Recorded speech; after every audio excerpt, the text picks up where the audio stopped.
This one's a real brain scratcher. Is Colonel E.H. Taylor any good? No, it's terrible. If you've been in the game for a little bit, you don't want to watch this video because you already know. Spoiler alert! It's good. Yeah, it's good. And the only reason that I wanted to talk about it today is that I'm seeing more of it. Yeah, there's a lot more of it. We were just talking off camera about how there's like cases upon cases at our local liquor store, like at the one that's just up the street. Yeah. It's a limit of 6 per customer. Yeah, 6 per customer, so you can buy a whole case if you want. And that's probably better because it's not like this is BTAC. It's not. No, I mean it's not like it's limited. It's been hard to get for many years because after COVID, with the whole boom of bourbon, right? Everyone being bored at home. So if you don't know, Colonel E.H. Taylor is it's a product from Buffalo Trace. Who are the producers of Buffalo Trace, George T. Stagg Jr. There's another one. It's on the tip of my tongue. A Buffalo Trace? Oh, they make Eagle Rare. Did you say that? Yeah. Oh. No, I didn't say Eagle Rare, but there was another one that I was thinking. Oh, from Buffalo Trace? So yeah. They do all the benchmark stuff. Yep. Right? So that's their low end stuff. But, just the standard Buffalo Trace, the Eagle Rares, E.H. Taylors, they do Sazerac as well, the Rise. So long story short, people went batshit crazy for anything from Buffalo Trace. So this shit was impossible to find. In the 2 years I worked at the store, there was one time where we got like 3 shipments in a week, and it was all small batch. There was one case of like single barrel, and then that's all we ever had. So at the end of Christmas this year, our local got just cases upon cases of regular Buffalo Trace, like we've talked about before, and they got a crap ton of this. So it's still, I was just in the store the other day, and they still had probably 8 cases of it just sitting there. So as it should be. Yeah, kind of what we talked about in previous videos about, like I said, you're going to see more of this shit just sitting around. Which is why it's never, unless you're just dying to have a particular bottle, it's never good to go on the secondary market because like Buffalo Trace is sitting on yeah, copious. I've said it before, dude. You and I, we talked about it on and off camera. They've got so much damn whiskey. It's ridiculous. Now the Eagle Rare is going to always be kind of hard to find because it's a 10-year, and they do have the 12-year. There is less of it. So there's going to be less of it. But yeah, this small batch stuff, they got a metric crap ton of it. The single barrels will still be harder to find. Uncut and filter will still be hard to find, but the cool thing is, we're able to find this in Central Texas now. With little to no effort, which is lovely. Yeah. So this smells very Buffalo Tracy. Nice. I believe your favorite offering from Buffalo Trace is Stagg. Yeah, Stagg. I still call it Stagg Jr. Well, there's George T. Stagg, which is it's that but better. But Stagg Jr. is the more likely to see release. Yeah, if you find a George T. Stagg, you may as well go buy a lottery ticket. Because you got fucking lucky. You better sing praises, especially at MSRP. Right. You got freaking lucky. So, but yeah, I mean, my favorite out of the Buffalo Trace line has always been Stagg Jr.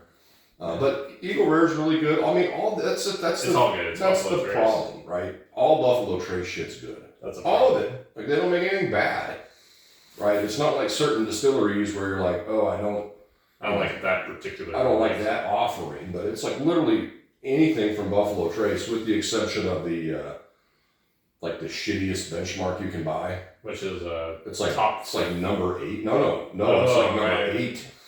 And I remember some dude at the store one day came in. He's like, "Oh, that's 8 years old." No, it's not. No, that's what it was. The guy that worked with me was telling the dude, he's like, "Yeah, that's 8 years old." I looked at him and I'm like, "Buddy, it's not 8 years old. Like it's look at the bottle. It says number 8." He's like, "Oh shit, my bad." It's like saying Jack Daniel's number 10 is 10-year age, dude. Yeah, it's not. But anyway, long story short, everything Buffalo Trace is fantastic. This we're able to find it a little bit more. E.H. Taylor, I'm noticing at least on the small batch, which is bottled and bond, which is nice. Yeah, it's cool, bottled and bond. And if you don't know, you remember what is bottled and bond? Yeah, so it refers to the Bottled and Bond Act of 1894. Something. We looked it up on a video one day. Yeah, we did. It was the worst segment of the video ever. You gotta cut it out. I did. Because we're looking up it's my like books. 5 minutes. Yeah. Anyway, what it dictates is government bonded warehouse, 100 proof, blah blah blah. It has to be made in the same. It was meant to be a quality guarantee when there was a lot of tomfoolery occurring in the whiskey industry, so on and so forth. There was a little fuckery going on back in the day with their shit. So, yeah, the Bottled and Bond Act, that was the first thing. Just to make sure everybody's not going to die. Yeah, and you're not going to go blind because some hack distiller put too much of the heads in. Or freaking a lot of those dudes back then, they were putting like what's that shit they used to like? They put body parts in. What's that crap called? Oh, I have no idea. That's what morticians use. Yeah. I can't think of it right now. It's not good for you, and it shouldn't go in your body. They would add that, which is crazy. So this is just really good Buffalo Trace. Very brown sugar. 100 proof. Yeah, I get a lot of red fruit. A lot of red fruit, of course. Yep, a lot of like fruit cocktail.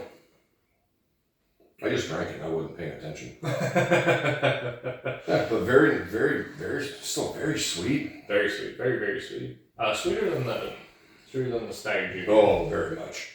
Yeah, and that's the difference between like the Taylor line and like the Stag Junior line. Or the George C. Stag. Well, that's the beauty, even like with the Eagle Rare over there, it's like they're all different. But here's the thing, Buffalo Trace, they have 2 mash bills in the bourbon. They have mash bill 1 and mash bill 2. Oh. Right? So what mash bill is this? I looked it up one day. I don't know if I have it on here anymore. Let me look real quick. I forget. Generally speaking, I'll yell at myself. Generally speaking, what is the difference between mash bill 1 and mash bill 2? I don't know. I don't care. The difference between the 2 mash bills is the rye content. Oh, okay. So now Buffalo Trace, they don't let anybody know what their mash bills are. Of course not. So they're super secretive about it. But I mean, from what I've read before, people are talking about like their high mash bill, their high rye mash bill, is in the 20s when it comes to the rye content, and their low mash bill is kind of in the low teens, like 12 or 13%. Ah. So I bought that back in 21. You see on the bottle, the barrel. Yeah, the container. The barrel. Dumbass. You buy a barrel of E.H. Taylor, you savage. I would. You would. I don't have that kind of money. That's a lot of chips. And they wouldn't offer me one anyway. You bought it spending a couple $1,000s on a suit. I don't know if you'd spend $7,000 on a barrel of whiskey. This was bought in November of 2021. Yeah. So it said back in the day, these were really hard to find. Yes, right. It was. I mean, it's still quite remarkable that we have all 3. Yeah, sitting back there. the barrel proof, but yeah. So I mean, 5 years we've been sitting on this bottle, and now they're just, at least in Central Texas, they're just which makes sense in because stores. Briefly, why did whiskey get so popular? Because it got really popular right around when everyone was locked in their house. Yeah, that's just good. It's delicious. Yeah, you don't need a million tasting notes. It's just fucking good. It's Colonel E.H. Taylor. Yeah, it's just good. So there was a little boom after in the mid-2010s. Let's call it early teens, right? There was starting to trend up anyway. Yeah. With the rye boom, right? There was a huge bump up in people purchasing rye. There was a Scotch boom as well because it was right around the mid-2010s where what's the word? There started to be lamentations that Scotland was going to run out of peat. Oh yeah, well they did that for a little bit. They couldn't produce the Wee Beastie. Is it Wee Beastie? Yeah, it was a Wee Beastie. You couldn't find that for like 2 years. Yeah, because they were just running low on peat. So anyway, so it was starting to trend up a little bit, and then of course fucking COVID happened. And by the Ronas, of course, I mean the lockdowns happened. And in the lockdowns, everyone was inside staring at each other. Yeah, and everybody. As we learned from the most mild of ice storms this past weekend. Oh yeah. Everyone loses their goddamn mind. Everybody freak the hell out. Everyone freaks out. That, but two, they also lose their minds if they stay inside for more than like a day. Yeah, that's me. I was freaking out. I had to go do shit. I had to go shovel. Even if I couldn't shovel that much, like just get me out of the house. No, I kind of liken it to like all the dumbasses down here buying all the fucking toilet paper. All the toilet paper, all the bread. I'm like, bro, how much are you gonna crap in 3 days? It's gonna be cold for literally 3 days. Like, stop. Anyway, same idea happened. Everyone was stuck inside for a couple of months. And a lot of people, kind of the same way I did, so I kind of can't fault it. I just sort of stumbled into whiskey tube, right? Whiskey guys on YouTube. All the hobbyists who, much like us right now, are yapping about whiskey. Yeah. And so just a lot of people stumbled into it, and we have to remember with bourbon in particular, you've got people in the distillery that are looking, 4 to 6 to 8 to 12 years out, and they're making whiskey today that's going to be available or ready in 2030, 2035, 2040. So, yeah, when COVID happened, it was just one of those things where there just wasn't enough whiskey out there. Everybody started having fun with it, right? They started buying shit, so things were really difficult to find. We talked about the Weller before, since we're on the Buffalo Trace line. Weller is their weeded. They're weeded, yeah, but I mean, there's a reason they're freaking screw caps. Except for the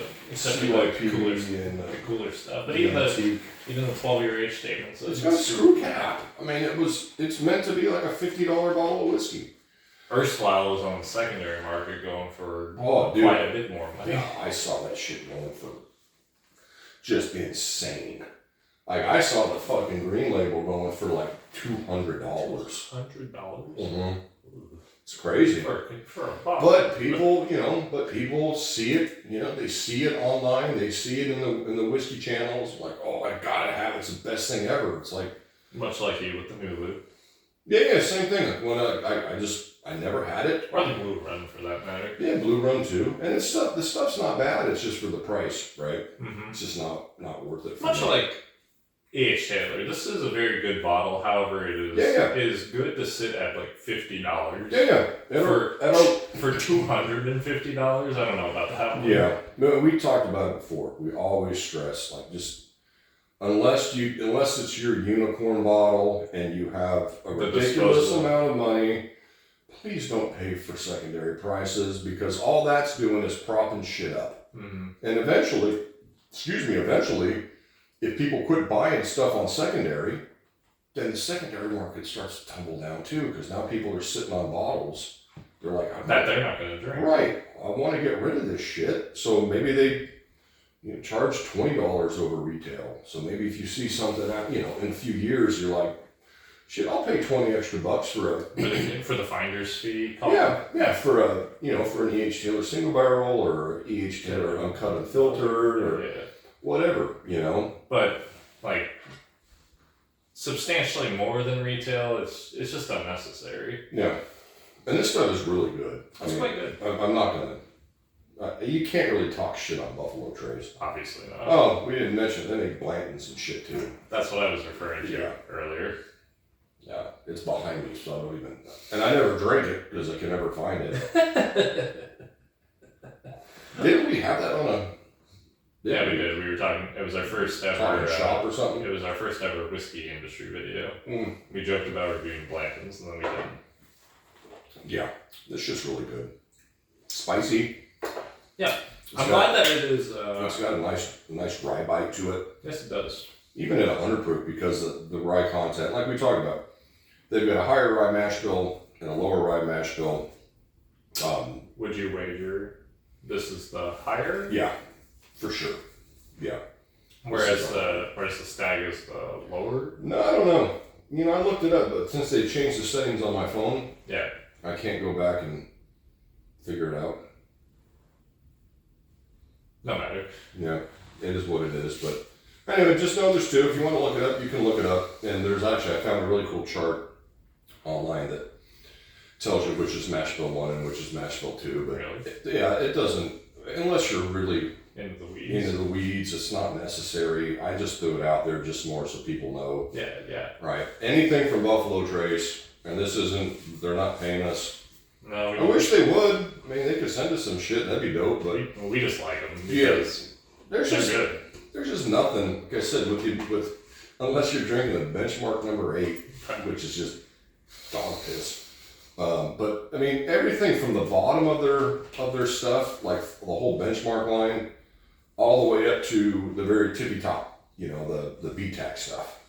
Which is Buffalo Trace. It's all very straightforward. Antique collection. If you don't know what BTAC is, I actually didn't know what BTAC stood for until like 2 days ago. Yeah, that's fine.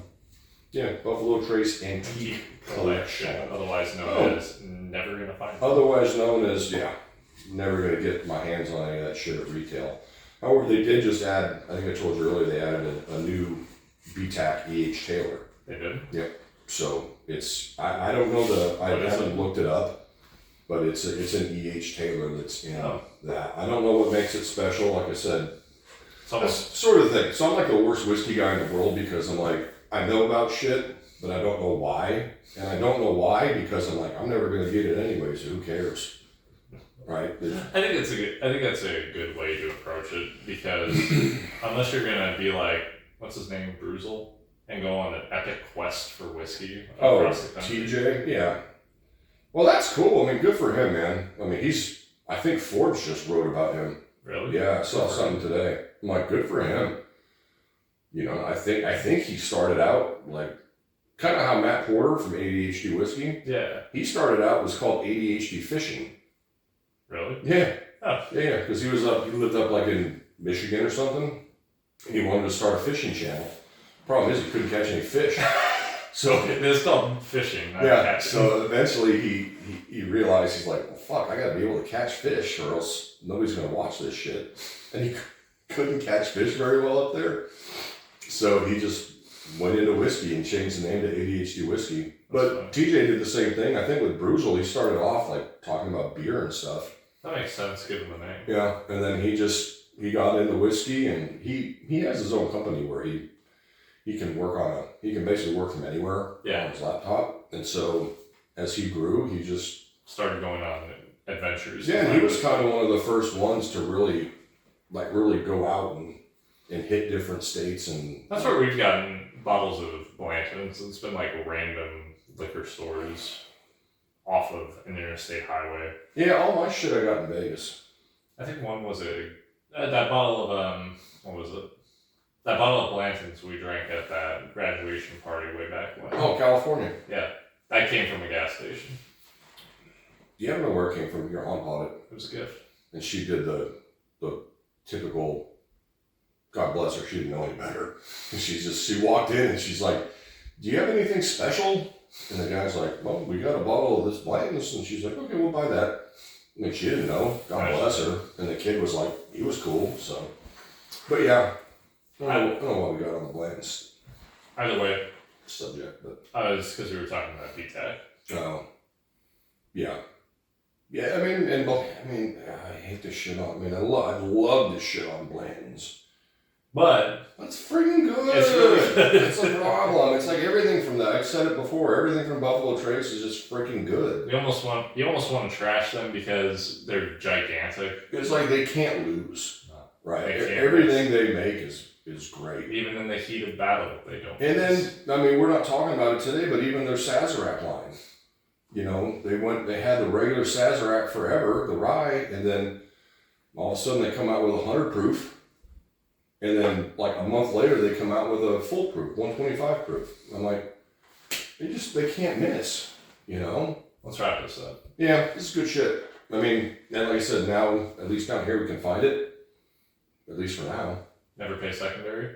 I wouldn't, but if you can find this at retail, just shoot by. Come down to Central Texas, pick you up a case. See what happens. And then just have it at home. Yeah, for parties. Yeah.